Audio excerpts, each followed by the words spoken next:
Hello, my lovelies. How are we doing today? Drop me a comment in the box if you are catching me live for this, or drop a hashtag replay in there if you are watching a little bit later. I hope you're all doing well midweek. I just wanted to jump in because we talk a lot about APOE, right, as the Alzheimer's gene, and we label it as the Alzheimer's gene. And I think we can kind of oversimplify that a lot. And we forget that there are actually, or don't know, that there are actually so many other genes which impact our functioning in like all sorts of ways. And not just bad ways, good ways and bad ways. But it just helps us to understand that, we need to look at this more holistically. When it comes to Alzheimer's, I think we can definitely over-focus on APOE and think, well, if we're in this camp, APOE4 positive, we're this, and otherwise we're this. And it's really much more complex than that. There's a lot of other stuff going on which can impact, and a lot of it which is, dictated somewhat by our genes, all right? And there are many, many genes involved, but we've always got to remember that we are so much more than just our genes, right? We are our genes interacting with our environment, and that's where we have the control. So understanding all of these genes, I'm going to go through a few examples now, but understanding these helps us to then just tailor our program to each of us really, really specifically, all right? Because each person is going to have a different combination of genes and risk factors, and they're going to need a different combination of practices in order to address those. So this is where we get really, really personalized. And I know this is something that you guys ask about a lot, I know some of these things that I should do, but how do I know what the right thing for me is to do, right? How do I personalize this to me? What's right for me in my brain? And this is where we get into this real sort of detail of our genes and how that's interacting with our environment is like the deepest level of personalization that we can do here. So whether we've got, APOE4 or APOE3 or E2, we all have these other genes too, and variations in these genes can impact the way our body functions in lots of different ways. All right, it might make us a little bit more prone to inflammation, or make it harder for us to use and convert certain nutrients or vitamins. And this influences what we could and should be doing on a daily basis to protect our own unique brains. All right, so I'm just going to show you an example here of just how much information we can get from our genes and from a report on this. All right, because I think our genes scare people, right? This sort of feels very scary, and it's really, really not. It's just incredible information that we can use and put together. So I'm going to share my screen here. I hope you can see that. Whoops. Yeah, I think you can see that. Lovely. Okay, so this is an example of a DNA report, all right? And these are the sorts of areas that our genes can influence. And this is just one particular report. So, different reports will show different areas. But in this particular area, we can see, this particular report, we can see that our genes have our ability to control and the way we metabolize fats, lipids, right? And this is where our APOE comes in. That's kind of what it does, is it metabolizes fats differently. It also can tell us, how well our detoxification enzymes are working. Are we able to detox toxins in our environment really well or not so well? And that might impact then how toxic our body is as to, if we don't clear those toxins so well.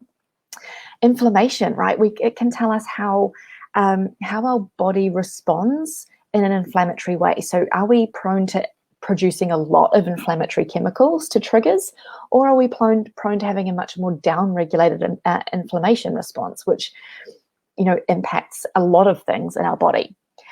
Are we, how well do we counteract oxidative stress? And insulin sensitivity, right? So what our risk of insulin resistance and diabetes is. And if you've been following me, or if you have sort of dug into the drivers of dementia and Alzheimer's, you'll start to see that some of these are quite familiar, right? Because we have these kind of different patterns and different subtypes of Alzheimer's that might be toxic, right? Maybe if our detox isn't working properly. We have a more inflammatory form or driver of dementia and Alzheimer's. So, maybe people with overactive inflammation producing genes might be more at risk for that sort. We have a subtype of Alzheimer's that's driven by insulin resistance, right? And these blood sugar issues. So here we have that down here. And we also have, these lack of nutrients can also be a driver. That's another one of the subtypes. It's the atrophic subtype, it's called. And so that could be, driven by a lot of these genes that we're looking at here. So what we can do when we look at these gene areas is start to go, like this person, detoxification is a high priority for them, right? So they actually don't detoxify very well naturally. Their enzymes don't work as well as somebody else. That might actually mean that they're at higher risk of that toxic form of Alzheimer's, because they're at higher risk of toxins building up in the body and causing damage in the brain.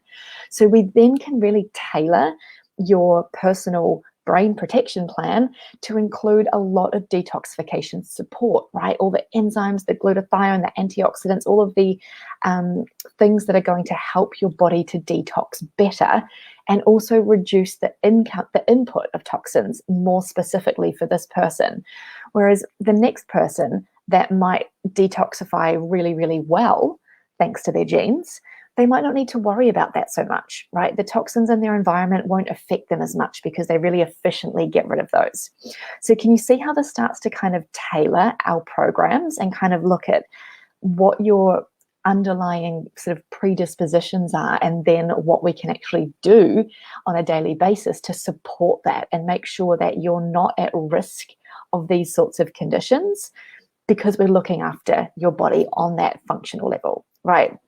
So this is just an example, right, of some of the things that we can see with these sorts of reports, and they are so useful. Another thing might be just down a bit further that I want to point out, which is very pertinent for brain health as well, is your vitamin metabolism. All right, so we know that some really crucial vitamins, vitamin B12, vitamin D, these nutrients are crucial for brain health, and we find that people with Alzheimer's and dementia have much lower levels of these nutrients. So what this tells us, we can see from our genes whether we absorb and use and convert and use those nutrients well or not so well. So two people eating the exact same diet or taking the exact same supplement might end up with different amounts of, let's say, vitamin D in their body, because they're absorbing and utilizing that differently. Or even if they end up with the same amount in their body, one person might not be able to use that vitamin D as well as the next person. So their blood tests might look the same, but one person is still showing signs of vitamin D deficiency. And that's because their genes are impacting the way that they can use that vitamin D. There's plenty of it there, but they just can't use it very well. So this can explain a lot of variances in people's experiences, right? So when we say, this person ate really well and still got dementia, right? We hear this a lot. And the case might be that they just weren't eating in particularly the right way that matched up with their genetic predispositions, right? They might have been eating a lot of vitamin D and a lot of meat and a lot of vitamin B12 foods, but they may not have been able to convert that form very well. So they probably would have done better with a supplement of the converted form, so that their body, it takes the pressure off their body in that way. They don't need to rely on their body to convert it. It's already converted. So there's so many considerations like this that really highlight these variances from person to person.